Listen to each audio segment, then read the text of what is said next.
douce ivresse tourne à l'ivrognerie, les problèmes commencent.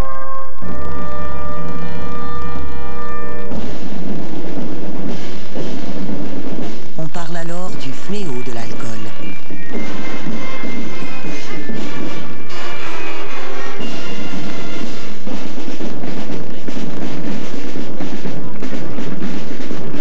En réaction à ce fléau, des vagues successives de mouvements de tempérance déferleront sur le Québec. Ces vastes campagnes seront menées par plusieurs organisations laïques et seront dirigées tambour battant par le clergé.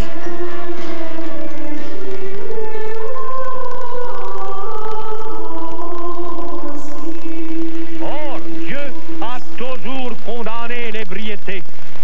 L'apôtre Saint Paul est catégorique sur ce point. Ne vous y trompez point, mes frères.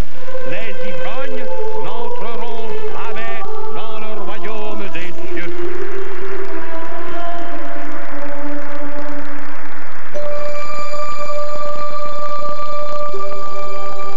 La plupart des historiens s'entendent pour dire qu'avant l'arrivée des Européens, il n'y avait pas de consommation d'alcool en Amérique du Nord. Les Autochtones ne fabriquaient pas de boissons fermentées. Ils n'étaient donc pas préparés à ce choc culturel qui s'apprêtait à vivre bien malgré eux. Le premier contact des nations autochtones avec l'alcool a lieu avec l'arrivée des Européens au XVIe siècle. Ce sont d'abord des pêcheurs basques fréquentant le golfe du Saint-Laurent qui introduisent le produit. Ils seront suivis par des explorateurs tels que Cartier et Champlain. L'alcool est présent lors des toutes premières rencontres. On boit pour fraterniser, pour sceller des alliances.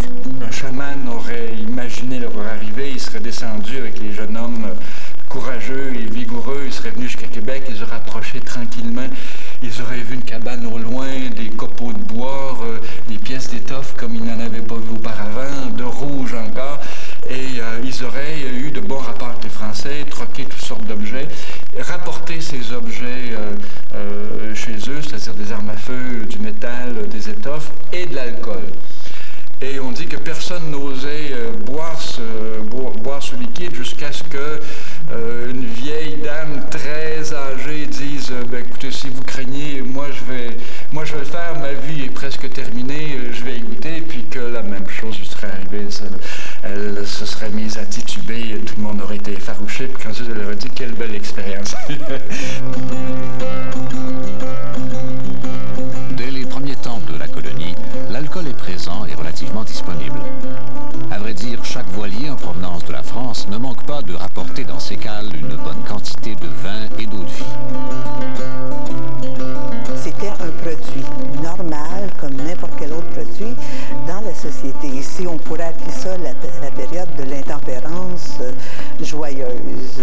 Le peu de restrictions qu'il y avait à l'époque, et je dis bien le peu, était lié aux activités économiques. Il y a eu quelques édits qui visaient à restreindre la vente de l'alcool, soit aux maçons, charpentiers, aux corps de métier, mais uniquement les jours ouvrables parce que ça nuisait à la capacité de travailler.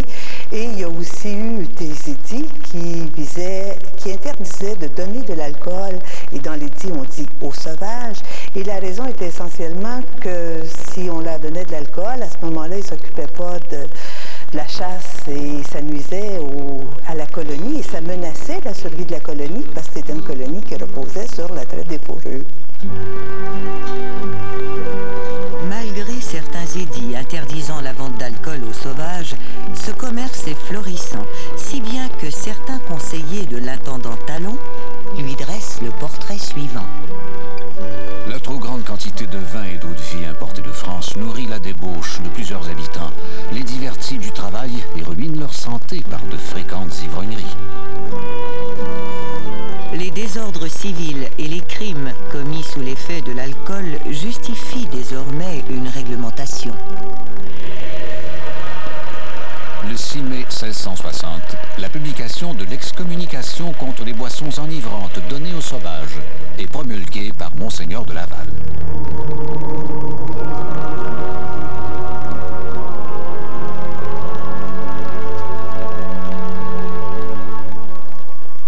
Les sauvages, enivrés, se massacrent les uns les autres, se mutilent les membres à coups de hache et de couteau, rompent en morceaux et brûlent leurs cabanes, vont jusqu'à cette furie de jeter leurs enfants dans le feu, de les traîner par terre afin de les faire mourir.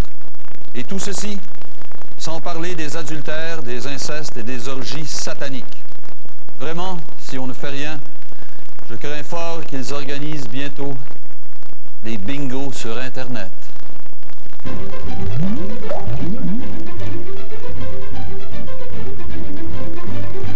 Ça empêchait une société religieuse idéale, l'alcool. Donc, Monseigneur de Laval va faire pression auprès des autorités françaises pour qu'on cesse le trafic de l'alcool avec les Amérindiens. Pendant un petit bout de temps, oui, on va faire attention, là, on va faire des exemples, là, mais on va vite revenir parce que d'un autre côté, ça touche les intérêts aussi de la couronne française. On n'aime pas tant que ça voir aussi le clergé qui prend de plus en plus de pouvoir et de place en Nouvelle-France. Apparemment que les Algonquins, en tout cas pas chez nous, on a été plus habitués au cognac. C'était notre première boisson qu'on a rencontrée qui était dans une bouteille. Puis ça a fait comme un effet étrange probablement chez nos ancêtres qui, au lieu de préparer pendant des jours une portion une boisson, la bouteille il était comme une espèce de raccourci pour aller obtenir une espèce d'ivresse ou non de transe à un moment donné lorsqu'on utilisait ça. Les Amérindiens de nos régions étaient des animistes qui avaient la conviction que l'ensemble des choses, des objets et des phénomènes naturels étaient habités par des esprits. Et ils vont d'abord concevoir que l'alcool lui-même est porté par un esprit, d'autant qu'il modifie le comportement, ce qui laisse croire qu'il est habité par un esprit qui entre en vous et qui modifie votre comportement. Ensuite, ils vont chercher à consommer l'alcool comme manière justement d'atteindre un monde surnaturel puisque ça modifie la perception. Et c'est aussi ce rapport qui explique qu'on trouve dans les documents ce comportement assez surprenant pour les Occidentaux, d'Amérindiens qui, plutôt que de partager l'alcool, vont la confier à une seule personne qui va la consommer entièrement, mais justement comme manière, à vrai dire, non pas pour se saouler, mais comme manière d'entrer en contact avec le surnaturel, puisque si on boit juste un petit peu, on entre à peine dans un état second. Mais si on prend un bon coup, on risque justement de passer plus systématiquement et plus intégralement dans le monde de l'au-delà. L'arrivée de l'alcool sur le nouveau continent vient bouleverser les habitudes des premiers habitants. Ce produit totalement inconnu des Amérindiens a un impact dévastateur sur leur mode de vie. Mais l'alcool n'est pas le seul responsable des bouleversements qu'entraîne le choc des cultures. Certains historiens rappellent que 50 à 80% de la population amérindienne a été décimée par les épidémies et les guerres. Ça a été désastreux. Comme ils étaient déjà en consommation d'alcool déjà assez phénoménale dans ces années-là, ça a été beaucoup plus facile d'introduire les microbes, les virus, puis toutes ces... Il y a eu même dans les années 1880-1890, par chez nous, il y a eu l'introduction de ces couvertures dans lesquelles il était rempli de plein de microbes. Puis c'est à la suite de ces années-là qu'il y a eu une grosse disparition. Là. Il y a eu des décès phénoménaux, des décès d'une manière là, qui ça n'avait pas de bon sens. Que les 2/3 de la population ont été décimés et sont morts à cause de ces microbes-là. Pour contrer les ravages de l'alcool, l'État va donc avoir recours à des châtiments exemplaires.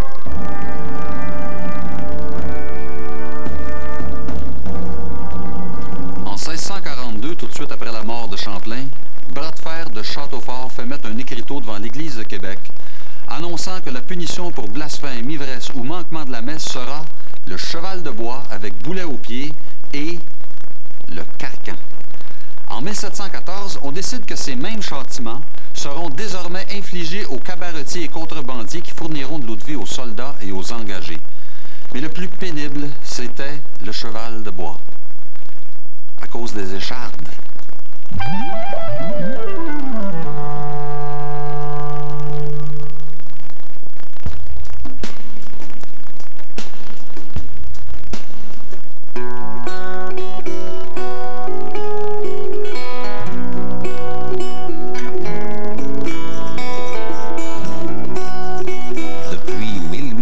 1966, la société Jack Daniels n'employait que 6 maîtres distillateurs.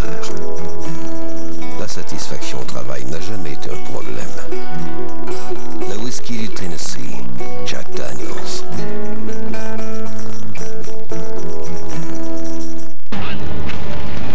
Revivez les grandes batailles de l'histoire reconstituées avec un réalisme saisissant.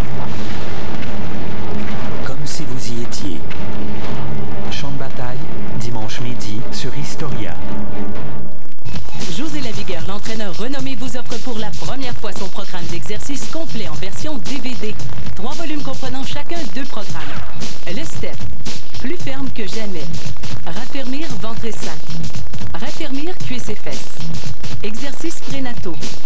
Exercices après l'accouchement. Avec en prime la santé par l'étirement. Passer d'un exercice à l'autre rapidement grâce à la technologie du DVD. En vente dès maintenant. Doter la jeunesse canadienne de sang-froid, de droiture, de décence et de patriotisme par l'entraînement physique et militaire. Lui donner le fini de l'unité impériale et couronner un gouvernement responsable d'un parlement impérial pour s'occuper des affaires de l'Empire.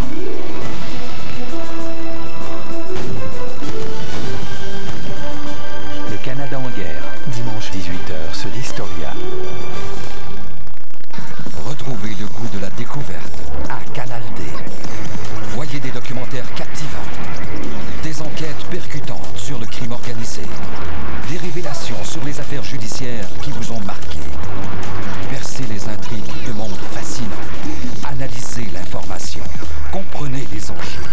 Vivez une nouvelle programmation électrisante. Renouvelez votre conception du monde. Un monde de découverte. Canal D.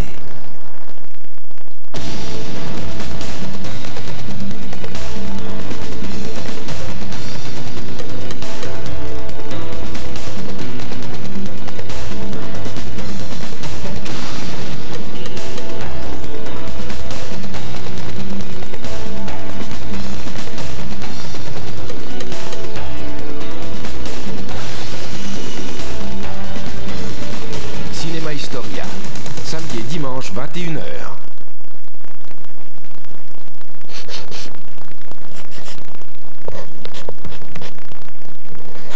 Quand un désastre survient, la Croix-Rouge est présente, en tout lieu, en tout temps.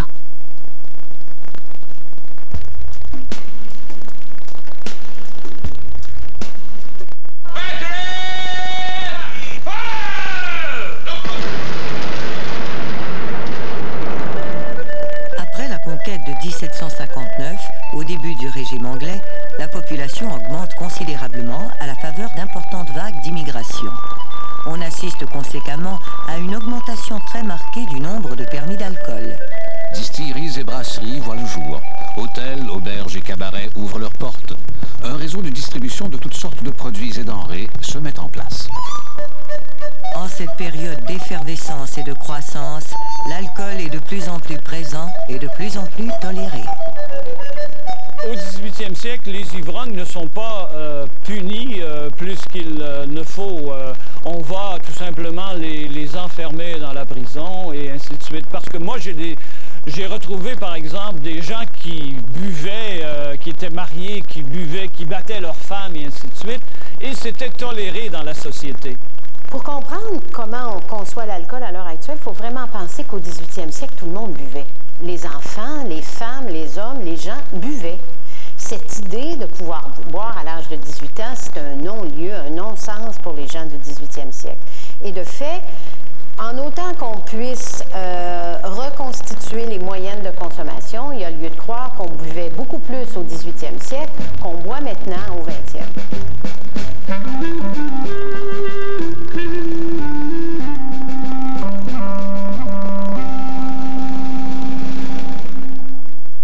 En 1784, on importe 108 345 gallons de rhum, 181 841 gallons de brandy et 32 290 gallons de vin, soit 1,5 million de litres au total.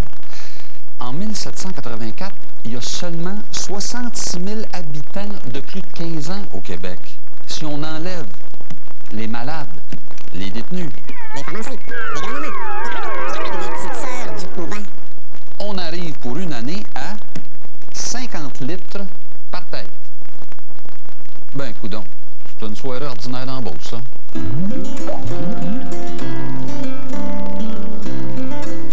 C'est vers la fin du XVIIIe siècle qu'on voit apparaître les premières recherches sur le phénomène de l'alcoolisme. Des hypothèses assimilant l'intoxication à l'alcool à la maladie sont dès lors mises de l'avant.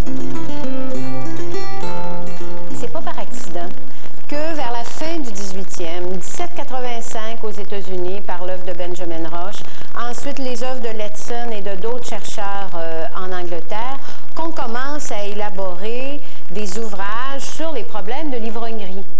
Et c'est à Benjamin Roche, d'ailleurs, qu'on doit cette idée de la courbe de progression de l'alcoolisme, que l'alcoolisme commence comme une habitude et devient une nécessité. Et cette idée d'addiction naît au 18e siècle.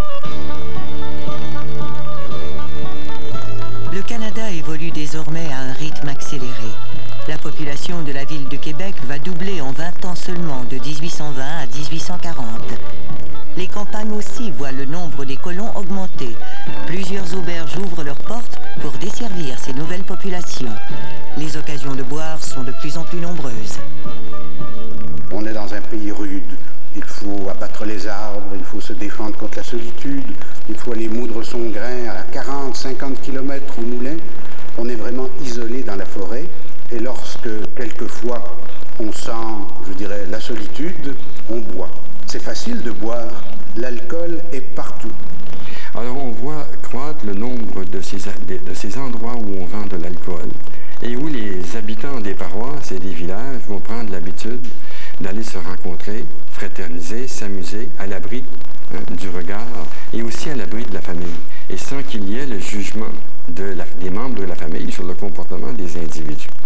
Et c'est au 19e siècle qu'on se met vraiment à associer de la consommation d'alcool, mais c'est lié essentiellement à l'industrialisation, à l'urbanisation et au développement d'une série de problèmes sociaux qui sont la pauvreté, le chômage, le désordre public, bon, ainsi de suite.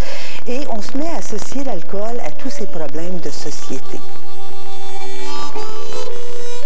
À partir de 1850, le monde occidental va vivre de profonds changements. C'est la transformation du monde rural traditionnel et le passage graduel à une société urbaine industrialisée. C'est la révolution industrielle avec ses usines, ses quartiers populaires, ses masses de nouveaux travailleurs. Et ce sont, de ce qu'on peut reconstruire, les banquiers, les propriétaires d'usines et le clergé et les notables de profession qui commencent à se dire que la consommation de spiritueux est problématique. Les notables et les patrons s'inquiètent avec raison. Dans les nouveaux quartiers populaires, la manière de socialiser a elle aussi changé.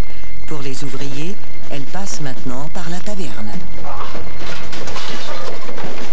Les patrons étaient inquiets de voir les ouvriers qui avaient des payes. Généralement, c'était le samedi, la paye, à l'époque d'ailleurs.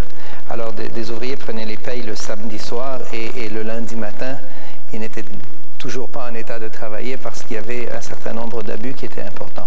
Donc, accident de travail, baisse de productivité, des notions devenues très modernes par la suite, mais qui déjà à l'époque étaient au cœur des décisions de contrôle d'orientation.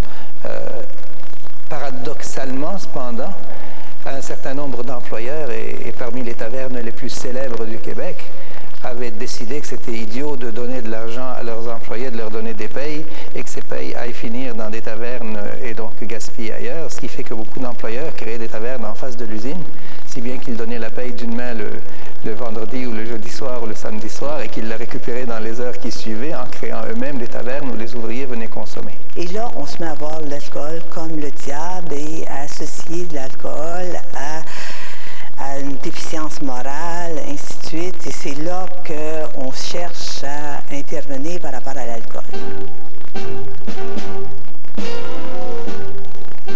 Si l'ouvrier boit, c'est désormais toute la famille qui est en péril.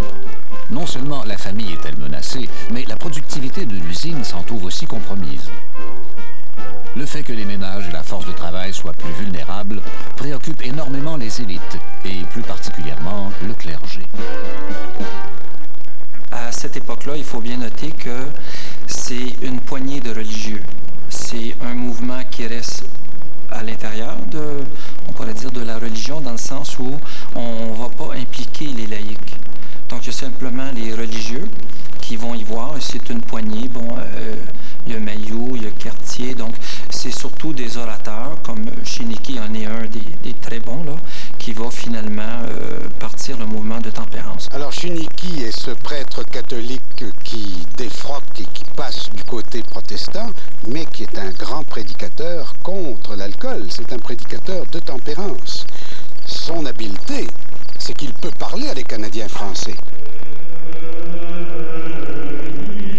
Charles Chéniky est né à Kamouraska en 1809. Ordonné prêtre en 1833, il devient par la suite curé de Beauport, près de Québec. Dans cette paroisse ravagée par l'alcoolisme, Chéniky va trouver sa vocation. Il va entreprendre une croisade contre l'alcool, croisade qui commence en 1840 avec la fondation d'une société de tempérance. Malheureusement, on lui a prêté des comportements répréhensibles, avec le résultat qu'il a eu le clergé contre lui pendant un certain moment. Il est allé s'installer ensuite aux États-Unis et le même phénomène s'est présenté, et à ce moment-là, il a apostasié et il est devenu protestant. C'était dans l'État du Michigan. L'évêché interdit d'aller écouter Chéniky, puisque Chéniky est mis au banc de l'Église catholique. Beaucoup de charisme, beaucoup de charisme. Il y en avait peut-être un petit peu trop auprès de la gent féminine, et c'est peut-être ce qui a contribué à le perdre. Chéniky continuera à prêcher contre l'Église catholique et contre l'alcool jusqu'à la fin de sa vie. Il mourra à Montréal à l'âge de 90 ans, laissant dans le deuil sa femme et ses 3 enfants.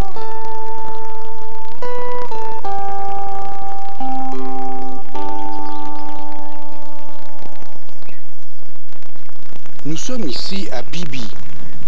Beebe Plain est un faubourg de Stansted sur la ligne États-Unis-Canada, et c'est un lieu, je dirais, historiquement chargé de tempérance, car nous sommes ici à l'entrée du camp adventiste, un camp qui voyait chaque année des prêcheurs américains, des véritables preachers, venir prêcher devant des assemblées très nombreuses.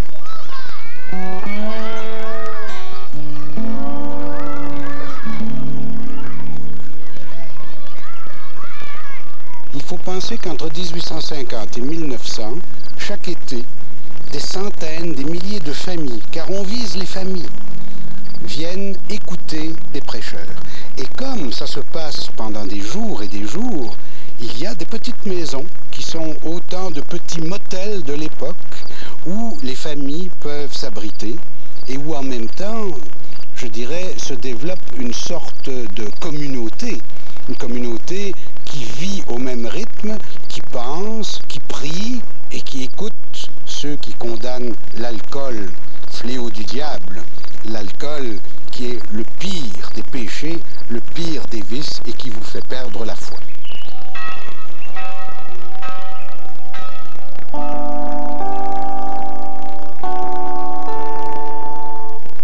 Oh, believe me when I tell you that whiskey is daily carrying thousands and thousands down to the lowest depths of degradation and despair. Le problème de l'alcoolisme est perçu comme une menace si grave que les mouvements de tempérance qui sont nés en Angleterre et qui ont émigré par la suite aux États-Unis et dans le Haut-Canada vont rapidement s'implanter dans le Bas-Canada. À partir de 1840, il y aura 3 grandes vagues de tempérance qui seront menées par le clergé catholique et qui déferleront sur le Québec tout entier jusqu'en 1960.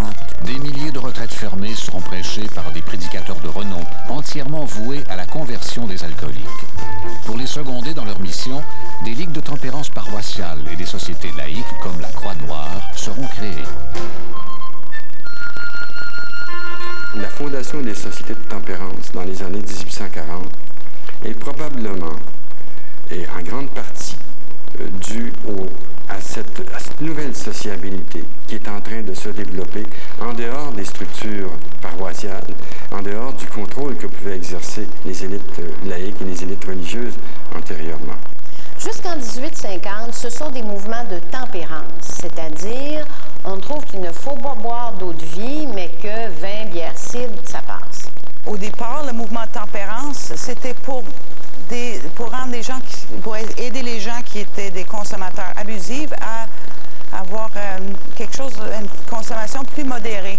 On parlait de 7 consommations par jour qui étaient considérées comme modérées à l'époque. Donc, c'est beaucoup par nos standards maintenant. À partir de 1850, il y a un changement et se développent les ligues anti-alcooliques. Toute forme de consommation d'alcool est bannie. Si vous pensez que le féminisme, ça a été un gros mouvement social, eh bien, vous pouvez aller vous rhabiller. Les mouvements de tempérance, ça a été quelque chose d'invraisemblable. Le mouvement est si fort qu'il comptera en 1850 400 000 adhérents sur une population totale de 900 000 catholiques. Cette vague aura des suites jusque dans le milieu du XXe siècle. On verra la tenue de nombreux rassemblements populaires, un phénomène sans précédent dans notre histoire.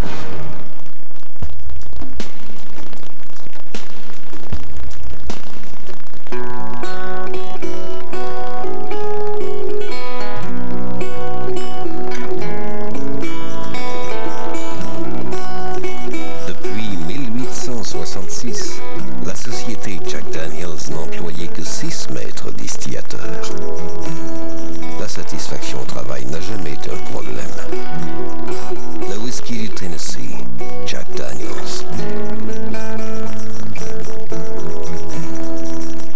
Quand on veut réussir quelque chose, c'est toujours plus facile avec un peu d'aide.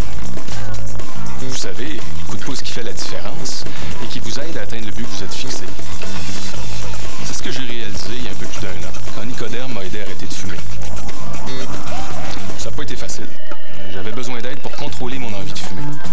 J'y suis arrivé avec Nicodème. Nicodème, le timbre le plus recommandé par les médecins et les pharmaciens. Voici le secret de ma réussite.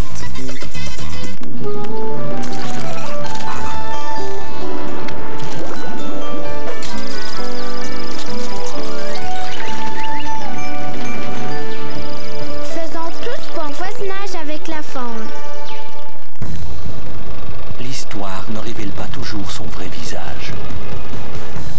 De nombreux faits restent cachés, camouflés ou oubliés. Il faut approfondir, explorer et dévoiler leur face cachée. Et c'est là que l'on découvre la vérité.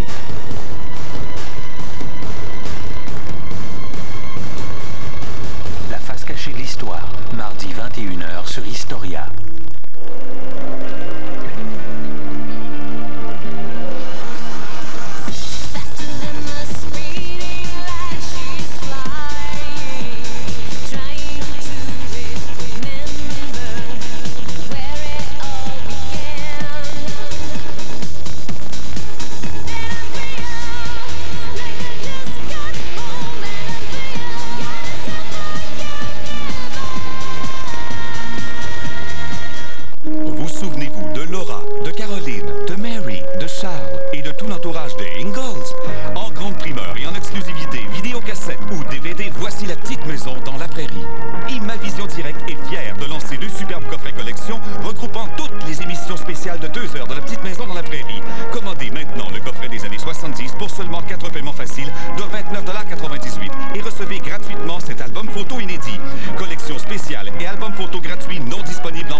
Je ne suis pas plus sous que j'étais hier au soir.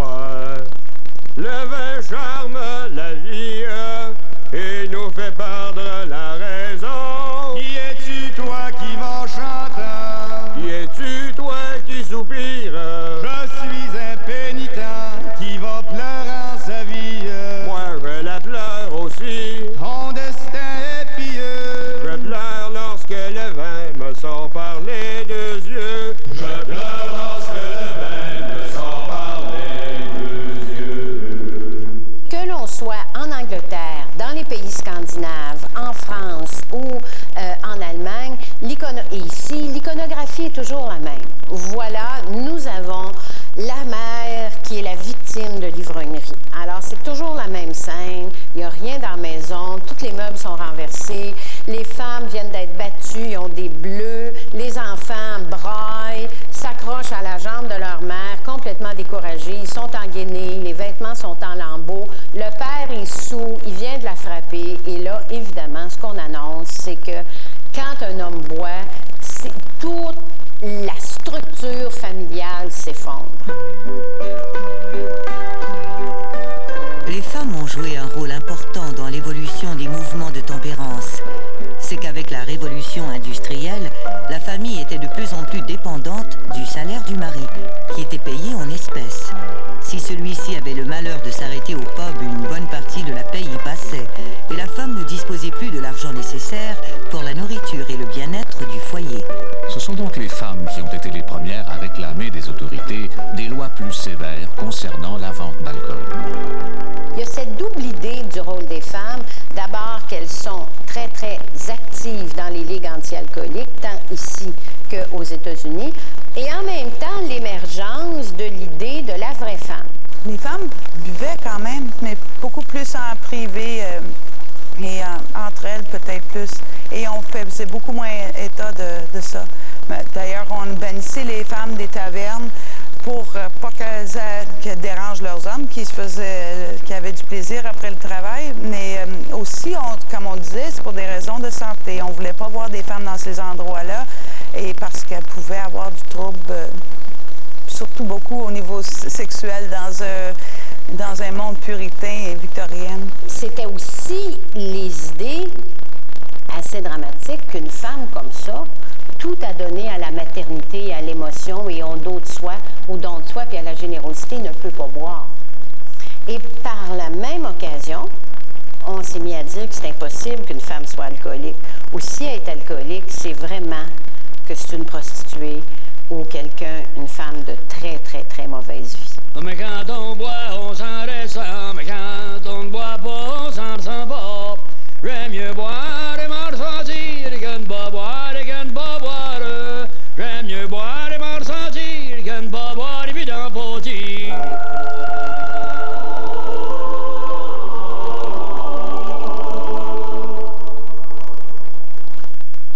Mes bien chers frères, sur les 1050 communiants que compte la paroisse, 668 ont fait inscrire leur nom au registre de la tempérance et dimanche dernier, 141 chefs de famille arboraient l'étendard de sobriété, tenaient ferme et bien haut la croix noire.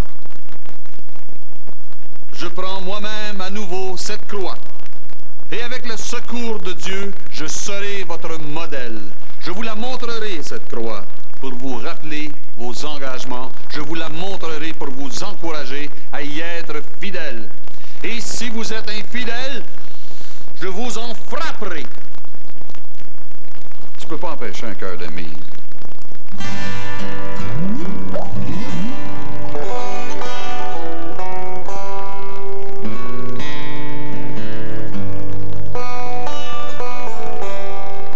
Au plan législatif, le mouvement de tempérance se traduit par la promulgation de lois prohibitionnistes visant à contrôler l'alcool, particulièrement sa consommation. L'implication active de l'Église avait déjà fait de la consommation un vice et un péché. L'intervention législative de l'État en fera un crime. Il y aura d'abord la loi Duncan, qui sera suivie de la loi Scott en 1878, mieux connue sous le nom de loi de tempérance. Cette loi stipule que toute municipalité peut, par référendum, opter pour la prohibition. législateurs et les gouvernements en général ont subi vague après vague une série de pressions. Ils y résistaient tant bien que mal selon les circonstances, mais ce n'est pas un beau jour. Les sociétés de tempérance sont arrivées, ont hissé leur drapeau et ont dit ça y est, on part à l'attaque. C'est arrivé sur à peu près 75 ans, à partir de 1850, et ce sont des vagues successives qui amenaient les gouvernements à avancer, à reculer. Au tournant du siècle, le mouvement prohibitionniste atteint un autre sommet. Certaines sectes puritaines d'Halifax et de Toronto forcent le gouvernement fédéral de Laurier à tenir un référendum sur la question. Au Québec, les évêques s'abstiennent de se prononcer officiellement. La prohibition est finalement rejetée. Mais le mouvement reprend de plus belle au tournant du siècle, et particulièrement durant la Première Guerre mondiale. Entre 1915 et 1918, toutes les provinces du Canada optent pour la prohibition. Au Québec, il y a cependant des exceptions à la règle. Il y avait suffisamment d'exceptions pour que la prohibition soit irréelle. Donc, on permettait d'acheter des boissons alcooliques pour fin sacramentelle, ça va de soi. Pour fin médicale, ça va de soi. Pour fin artistique, ça va de soi. Pour fin d'expérimentation, ça va de soi. Si bien que tout le monde qui voulait se procurer avait des boissons alcooliques, avait une bonne raison, et le système fonctionnait évidemment pas. On voulait un Canada sans alcool et un Québec sans alcool, mais les protestants ont été beaucoup plus intégristes là, dans des termes du 20e siècle que ne l'ont été les catholiques. De ce que je comprends des mouvements de tempérance, ça a été important au Québec que le clergé garde le contrôle des mouvements de tempérance. Et ils ne voulaient pas une stratégie légale qui leur aurait fait perdre le contrôle. Avec la fin de la prohibition américaine en 1933, un nouveau cycle de tempérance va s'amorcer au Québec. Ce sont les Lacordaire chez les hommes et les Jeanne d'Arc chez les femmes qui vont prendre le relais. Inspiré par les actions du père Jacques May auprès des alcooliques de la Nouvelle-Angleterre, le premier cercle Lacordaire québécois voit le jour en 1915 à Saint-Ours. Mais c'est surtout à partir de 1935 que le mouvement va prendre de l'ampleur.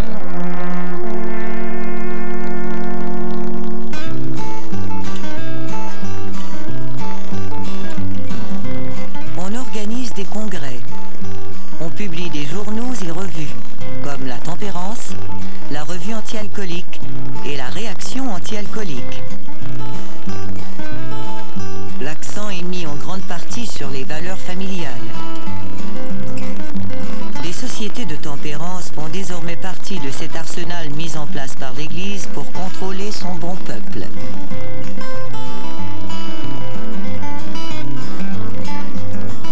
Ben ça, quand ça allait arriver, ça, pendant la prohibition, là, qu'il est sorti le mouvement Lacordaire, là, ben, mon père a rentré Lacordaire, là, on n'avait plus le choix. Il fallait que ça rentre Lacordaire, ben, on était quasiment menacé d'être excommunié, tabarouette. Le curé de mieux, je t'ai dit qu'il chauffait le caisse, là. Mais dans ce temps-là, Lacordaire, vous alliez chercher de la bière, puis vous n'étiez plus Lacordaire. Vous n'avez pas le droit d'en passer, vous n'avez pas le droit d'aller en chercher, puis vous n'avez pas le droit d'en prendre. C'était ça, les Lacordaire. Il y avait des troupes de théâtre itinérantes qui se promenaient dans les salles paroissiales, et il y avait un mélodrame à l'époque qui a fait un succès fou, qui était parrainé par les ligues de tempérance, les Lacordaire et les Jeanne d'Arc.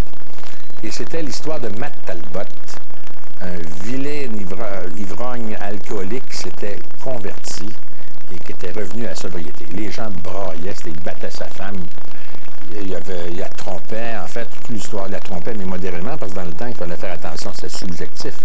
Mais il rendait la vie infernale, il était saoul, là, on riait, puis à un moment donné, on voyait le drame. Et la conclusion, c'est qu'il ne fallait pas boire, parce qu'il fallait rester sobre, sinon c'était l'enfer qui nous guettait. Et l'enfer arrosé à l'eau de vie, ça flambe. Chez nous, ma mère était présidente du cercle Jeanne d'Arc et mon père était président du cercle Lacordaire et il était maire du village. Alors, il fallait faire un peu attention. Il nous conseillait de faire attention. Alors, quand on avait une quinzaine d'années, par exemple, il fallait aller au presbytère et s'enrôler comme Lacordaire. Et aller ce qu'on décide de ce qu'on appelait casser son Lacordaire, là, ben, ça a peut-être pris un an, 15-16 ans, la première fois. me souviens pas trop là, qui m'a invité à faire partie du mouvement Lacordaire, mais moi, j'étais privé d'un petit verre de bière à l'occasion, c'était pas un gros problème. Alors, je suis rentré dans ce cercle-là, un cercle étudiant, et c'était intéressant parce qu'on avait un groupe d'amis, et c'était surtout intéressant parce que l'été, on avait la possibilité d'aller à des congrès régionaux, puis des congrès provinciaux. Alors, j'ai eu l'occasion dans les années 50, surtout en 1955, d'aller à l'Université de Montréal pendant plusieurs jours, 4-5 jours certainement, où il y avait un congrès provincial des jeunes lacordaires, gars et filles du Québec.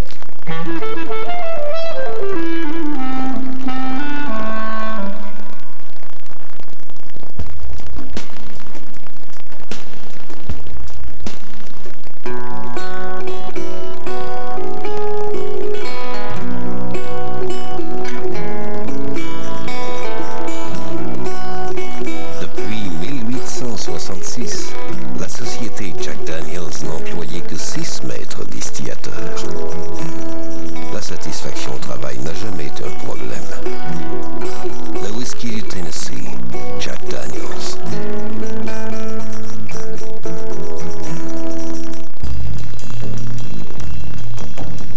Le capital est la fourmi. La fourmi ayant épargné toute sa vie sera fort bien pourvue la retraite venue. Grâce au REER à taux progressif Placement Québec et à ses taux avantageux fixés pour 10 ans. Par le gouvernement du Québec, son capital est garanti pleinement. Faites le 1-800-463-5229. Placement Québec. C'est dans notre intérêt à tous. Cette route de fer a contribué à bâtir le pays. Elle traverse le Canada d'un océan à l'autre. Par tous les temps et à travers tous les paysages, ces trains ont transporté hommes, marchandises et rêves. Leur histoire fait partie des grandes épopées de notre temps. Histoire de train, lundi au vendredi 18h sur Historia. Quel entrain! Ce matin, on s'est parlé de tout. Quel entrain! Dans le matin si doux. C'est le matin, quel matin. Y a du bonheur partout. C'est le matin, on est bien voir le tour. On s'était mis à compter les étoiles dans le ciel. Mais le soleil est arrivé, ah comme la vie est belle. Au Québec, on a des histoires de politique, des histoires de famille, des histoires de chars, des histoires de hockey. Et on a aussi des histoires d'alcool. Des histoires d'alcool, lundi 20h sur Historia. Le cinéma, le sexe, la musique, la richesse, la propagande, le silence, l'Holocauste.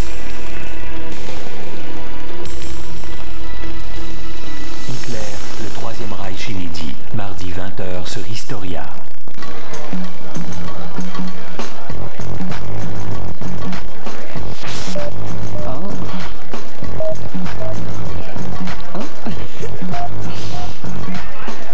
Oh, le monde ici, c'est toujours un peu... Oh oui, moi je trouve vraiment que c'est comme ça que ça se...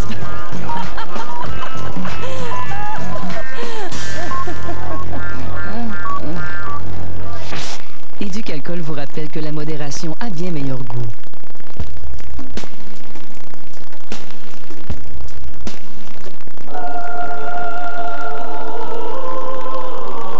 Mes bien chers fidèles, les ouailles, les agneaux, mes brebis, l'eau de vie devrait s'appeler eau de mort.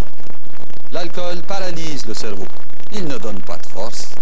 Il n'est pas un désaltérant. Il ne favorise pas la digestion, non. L'alcool est plutôt le pourvoyeur des asiles d'aliénés, des hôpitaux et des prisons.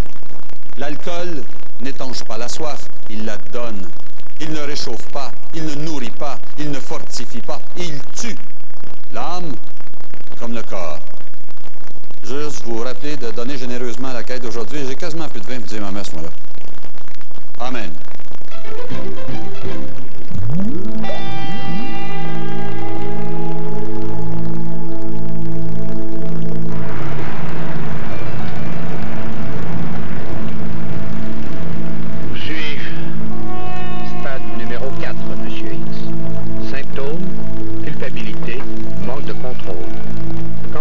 À boire, vous n'arrêtez plus. Vous vous réveillez dans des endroits étranges, sans savoir ce qui s'est passé la veille ou l'avant-veille. On peut dire qu'on se met vraiment à parler d'alcoolisme comme maladie vers les années 30, au moment où se finit la prohibition aux États-Unis et au moment où sont créés les AA. Ce sont les AA qui ont vraiment amené cette image de l'alcoolisme comme maladie. C'est dans la foulée de cette idée de maladie que va apparaître au Québec le mouvement AA. Les fondateurs, les Américains Bill Wilson et Bob Smith, deux alcooliques invétérés, ont créé de toutes pièces une approche de la guérison de l'alcoolisme unique. Leur formule privilégie le support mutuel entre buveurs anonymes. Au début, l'Église était un peu frileuse à l'idée de voir des catholiques s'impliquer dans une organisation protestante. Mais dans les années 60, le clergé donne finalement son appui au mouvement AA. Avec la Révolution tranquille, ce sont les cliniques Don-Rémy qui prendront le relais des cliniques des Lacordaire. Ce n'est donc plus le clergé qui s'occupe des alcooliques, mais l'appareil gouvernemental.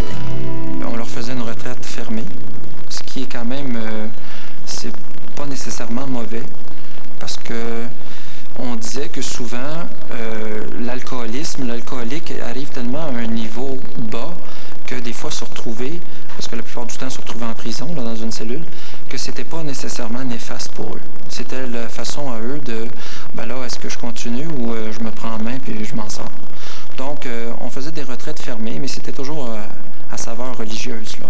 Ça a déjà commencé dans les années 50 avec les premières maisons Don-Rémy et déjà l'institution médicale s'implique pour développer des traitements pour les alcooliques. Dans les années 60, ça va continuer à se développer, mais on va toujours avoir une approche qui n'est pas uniquement médicale, qui est aussi sociale, qui vise à rééduquer les gens. Dans les années 70, avec la réforme des services de santé et services sociaux, au début des années 70, ces institutions-là vont être intégrées dans le réseau public. Et on va se retrouver avec, d'une part, un réseau public qui va intervenir. On va se retrouver avec le maintien de maisons dans le réseau privé qui sont souvent contrôlées par d'ex-AA qui vont intervenir, mais le rôle de l'Église va finir avec les années 60. Et là, on commence aussi à voir, c'est-à-dire à identifier des gens qui, sans traitement, s'améliorent parce qu'ils s'engagent dans un processus de changement. Et je vous dirais que la clé, à l'heure actuelle, est probablement ce mot magique. C'est pas tellement la thérapie qui compte, comme la décision de quelqu'un de s'engager dans un processus de changement. Et le génie d'un clinicien, qu'il soit un membre AA, un psychologue comme moi ou un aidant naturel, c'est la capacité d'amener quelqu'un à dire « je veux faire quelque chose ». Et ensuite de ça, les chemins qui mènent à Rome sont variés.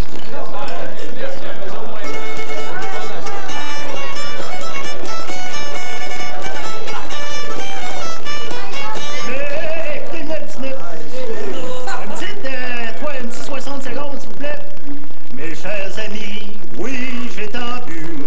Ma pauvre bourse, elle n'en peut plus.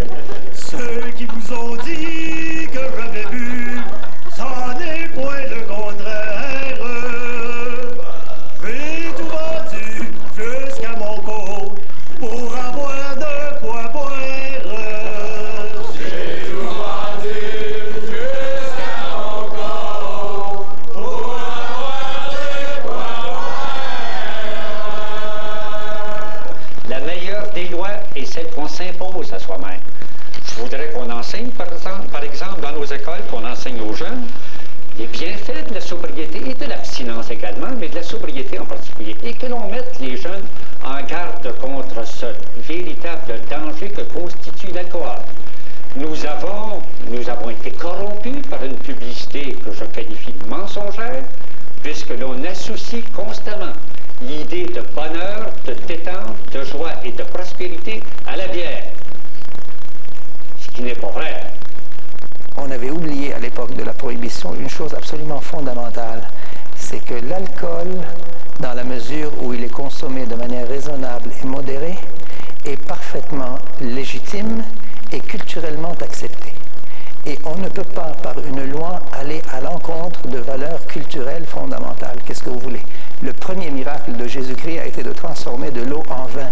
On ne peut quand même pas expliquer à des chrétiens que le premier miracle de Jésus-Christ aurait été quelque chose de diabolique. C'est absolument impossible, quelle que soit la force de la loi, quelle que soit la bêtise de ceux qui la préconisent. Alors c'est évident que c'est un produit qui crée des dépendances quand il est mal utilisé. C'est évident que l'alcool, ce n'est pas du jus de tomate. C'est évident également que l'alcool peut créer un certain nombre de drames dans des familles lorsqu'il est mal utilisé.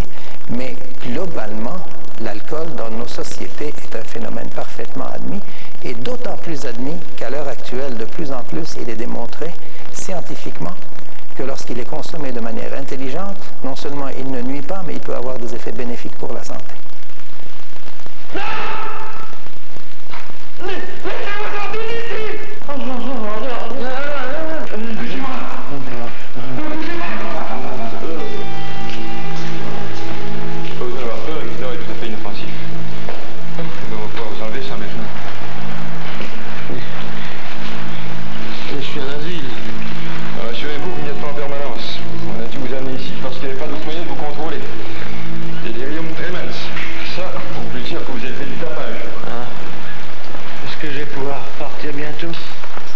Oui, on va vous transporter dans une clinique ou chez vous si vous insistez. Et maintenant, une petite piqûre pour vous faire dormir.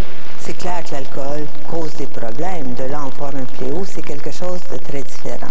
Il en demeure pas moins qu'à travers les âges, notre vision de l'alcool a énormément changé.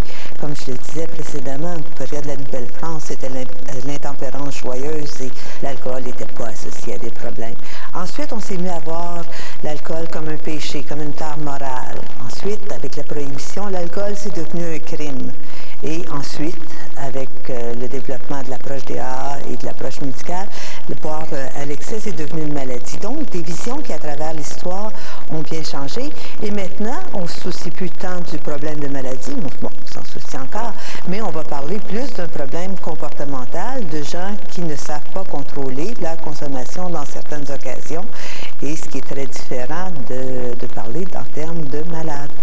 À la fin du 20e siècle, il y a une recherche énorme en 1999 ou l'an 2000. Une recherche qui a été faite dans des universités de partout au Canada, auprès de 7800 jeunes étudiants.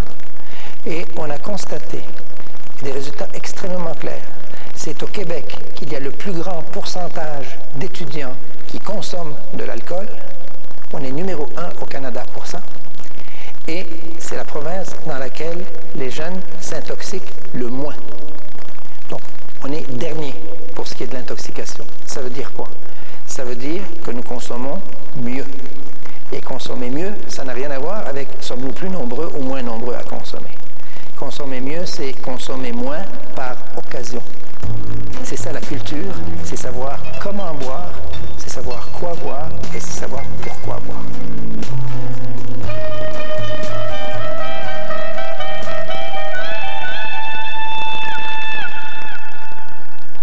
L'alcool, c'est comme autre chose.